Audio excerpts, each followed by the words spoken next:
కనిగిరి ప్రాంతాన్ని ఏలినటువంటి శ్రీ కాటమరాజు విగ్రహావిష్కరణ అనేది చాలా ఒక మహాఘట్టంగా చెప్పొచ్చు. ఎన్నో ఏళ్లుగా ఈ ప్రాంత వాసులు యాదవులు కానీ ఈ ప్రాంతంలో ఉన్నటువంటి ప్రజానికం అంతా కూడా కోరుకుంటున్నటువంటి కార్యాన్ని ఇవాళ స్థానిక ఎమ్మెల్యే బుర్రా మధుసూదన్ యాదవ్ సఫలీకృతం చేశారని చెప్పారు. ఆయనతో మాట్లాడే ప్రయత్నం చేద్దాం. కాటమరాజు విగ్రహావిష్కరణ ఇప్పుడే జరిగింది. ఎలా సాధ్యమైంది? ఎన్నో ఏళ్ళుగా దశాబ్దాలుగా ఉన్నటువంటి ఈ కళని ఇవాళ సాధ్యమైనటువంటి పరిస్థితి ఉంది.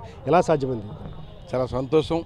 శుభదినం. ఈరోజు గౌరవ ముఖ్యమంత్రి వర్యులు వైఎస్ జగన్మోహన్ రెడ్డి ఆశీస్సులతోని ఈరోజు మేము ఇక్కడ హిస్టారికల్ ప్లేస్ అయిన కనిగిరి కాటమరాజు వెళ్ళిన గడ్డ మీద వారి విగ్రహాన్ని మేము ఈరోజు శంకుస్థాపన ప్రదర్శించుకున్నాం. చాలా సంతోషంగా ఉంది. ఎందుకంటే భారతదేశంలో అందరికీ తెలిసిన వ్యక్తి కాటమరాజు. ఆంధ్ర రాష్ట్రంలో ఏ ఊర్లో లేని విధంగా ఈ గడ్డ మీద ఈరోజు ఈ మాదిరిగా మేము విగ్రహ ప్రతిష్ఠ చేసుకున్నాం. చాలా సంతోషంగా ఉంది. కనిగిరి కాన్స్టిట్యూన్సీ ప్రజలందరూ కూడా కులాలకి మతాలకి ప్రాంతాలకు అతీతంగా కాటమరాజుని కూడా పూజిస్తారు. ఆయన విగ్రహం మేము ఈరోజు నిర్మించుకున్నాం. చాలా సంతోషంగా ఉంది. ముఖ్యమంత్రి గారికి కూడా మేము ధన్యవాదాలు తెలుపుతున్నాం. ఎందుకంటే వారు వచ్చినప్పుడు కనిగిరికి పాదయాత్రలో వచ్చినప్పుడు వారికి కూడా ఈ ఇష్టకల గురించి కూడా చెప్పడం జరిగింది. వారు కూడా చాలా ఉత్సాహంగా ఆనందంగా ఉన్నారు. ఈ యొక్క కాటమరాజు చరిత్ర గురించి చెప్పినప్పుడు చాలా నేను కూడా విన్నాను. కాటమరాజు పశువుల కోసం, పేదల కోసం, ధర్మం పక్షపాత అయిన కాటమరాజుకి మీరు ఈరోజు ఈ విధంగా విగ్రహం ప్రతిష్టన చాలా సంతోషంగా వాళ్ళు చెప్పడం జరిగింది. నిన్నగాక మొన్న కూడా మాట్లాడడం కూడా జరిగింది. మాకైతే కనిగిరి ప్రజానికం అందరం కూడా మేము సంతోషంగా ఉన్నాం, ఆనందంగా ఉన్నాం. ఎందుకంటే కాటమరాజు చరిత్ర తెలియని వాళ్ళు ఉండరు. అట్లాంటి మంచి విగ్రహం, మంచి దైవస్వరూపమైన కాటమరాజు విగ్రహాన్ని మేము ఇక్కడ చేసుకోవడం ఆనందంగా ఉంది.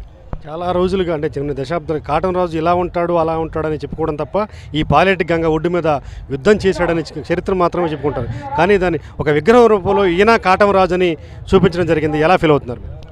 చాలా సంతోషంగా ఉంది. పాలేటి గంగమ్మ తల్లి సాక్షిగా గంగమ్మ తల్లిని పూజించిన రాజు కాటమరాజు.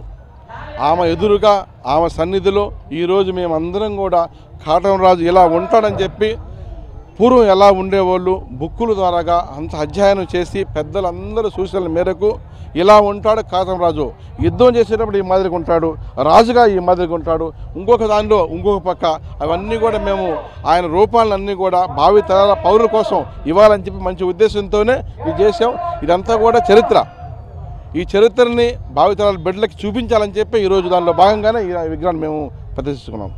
ఈ ప్రభుత్వం కూడా యాదవులకు ప్రత్యేకమైనటువంటి అవకాశాలు కల్పిస్తుంది.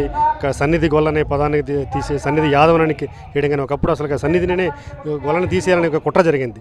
ఈ నేపథ్యంలో మీరు ఎలా స్పందిస్తారు? గౌరవ ముఖ్యమంత్రి వైఎస్ జగన్మోహన్ రెడ్డి గారు బీసీల పక్షపాతి, పేదల పక్షపాతి. అట్లాంటి ముఖ్యమంత్రి దగ్గర మేము పనిచేస్తున్నాం. వారికి మా బాగోగులు తెలుసు. బీసీలు అంటే బ్యాక్వర్డ్ కాస్ట్ కాదు, బ్యాక్ బోన్ అని చెప్పి నిర్మించిన వ్యక్తి జగన్మోహన్ రెడ్డి గారు. ఆయనకు అన్నీ తెలుసు. అందుకని చెప్పి ఆయన సారథ్యంలో ఆయన దగ్గర మేమందరం బీసీలు అందరం కూడా పనిచేస్తున్నాం, సపోర్ట్గా ఉన్నాం.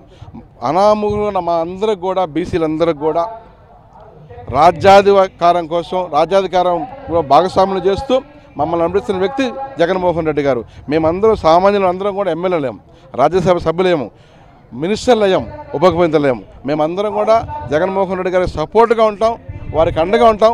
రాబోయే రోజుల్లో కూడా వైఎస్ఆర్ కాంగ్రెస్ పార్టీకి మేము ఓటేస్తామని చెప్పి బీసీ అందరూ కూడా ఎదురు చూస్తున్నారు. ప్రాంతరాజు కాటమరాజు విగ్రహావిష్కరణ సందర్భంగా ఈ కనిగిరి గడ్డ వాసులకి ఏం చెప్పబోతున్నారు? ఎలాంటి శుభాకాంక్షలు తెలియజేస్తున్నారు? కాటమరాజు గురించి తెలియని వాళ్ళు లేరు. నా అదృష్టంగా నేను భావిస్తాను విగ్రహం ఇవాళ పెట్టుకుంటాం. ఎందుకంటే కాటమరాజు చరిత్ర చాలా మంచిది. కాటమరాజు పేదల పక్షపాతి, ధర్మపక్షపాతి. అట్లాంటి ఆయన విగ్రహం మేము ప్రతిష్ఠిస్తున్నాం. భావితరాలు అందరూ కూడా ఈ విగ్రహాన్ని చూసుకొని ధర్మం వైపు నడుస్తారని చెప్పి ఆశిస్తున్నాను. Thank you sir. MLA Burra Madhusudan Yadav చెప్తున్నారు. ఎన్నో ఏళ్ళుగా ఈ ప్రాంత చిరకాల కోరికైనటువంటి కాటమరాజు విగ్రహావిష్కరణ ఈరోజు సాక్షాత్కారం అయిందని కూడా ఆయన చెప్తున్నారు. అది కేవలం ఈ ప్రభుత్వం బీసీలకి యాదవులకి ఇస్తున్నటువంటి ప్రయారిటీ వల్లనే మనకి ఇవాళ మేము ఈ స్థాయిలో ఉండగలిగాం, ఎమ్మెల్యేలుగా ఎంపీలుగా మంత్రులుగా ఉండగలిగాం. కాబట్టి ఇలాంటి ఒక మహత్ కార్యాన్ని కూడా మేము చేసుకోగలేమని కూడా ఎమ్మెల్యే బుర్రా మధుసూదన్ యాదవ్ చెప్తున్నారు. వీడియో జర్నలిస్ట్ కరీంతో శ్రీనివాస్, సాక్షి టీవీ, పాలేటి గంగ, ప్రకాశం జిల్లా.